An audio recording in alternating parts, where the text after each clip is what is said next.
Dwayne's Doug Smith, the Toronto Star. Is there any logical explanation for what transpired with your guys tonight? Doug, there's none. I mean, it starts with us, myself, as a coach, as far as having them ready to play in a hostile environment. They ambushed us, and there's no aspect of our game that we executed whatsoever. Dwane, Frank Ziegler, Toronto Sun. At this moment, do you contemplate changes for Game 4? There have to. I mean, we'll make changes. I mean, we made changes going into the second half. But, when you go in, when whoever goes in has to go in and make a difference. And we didn't. They played at a high level. And, again, I thought we played in Game 1 speed and level. As a staff, we've got to do a better job of finding ways and opening and space for us to score.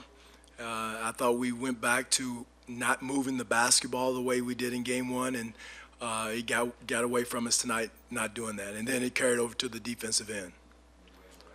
Coach Andrew Wagner, Sports Exchange.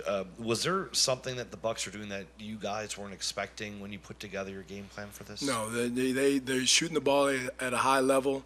They just outworked it. Our disposition wasn't what it should be and what it has been. And again, it's a quick turnaround. It's one game. We've been in this situation before. As far as a high-scoring, beat down or whatever you want to call it. And we've got to get ourselves ready together for a quick turnaround for Saturday. Dwane, Michael Grange, Sportsnet.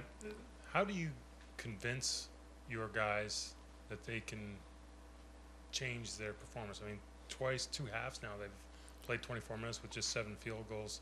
How do you make them believe that? Well, we did from Game 1 to Game 2, Michael, and so it's possible. The key, what we got to do, we got to make sure we pass the basketball. With how many assists, I don't even know how many assists we had tonight. We go from 24 to whatever we had tonight. And that's where it starts, is moving the basketball. The basketball will find the right person. And that's what we got to do. That's what myself and the staff have to sell the guys on, the fact that you have to move the basketball. You're not going to dribble around them. You're not going to outrun them or out-quick them. But the ball can beat speed and quickness. And that's what we did in Game 2, and that's what we got to get back to.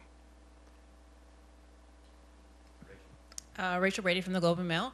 I'm just wondering, DeMar, no field goals tonight. Was there something different? What did you see on what they were doing on DeMar? You watched the game, Rachel. It's nothing different. They blitzed some of his pick and rolls, not all of them.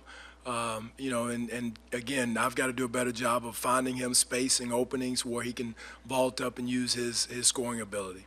We had some pick and rolls again. The other night I thought he did an excellent job of finding the open person and kicking it out, and the ball found him back, and that's what we got to get back to.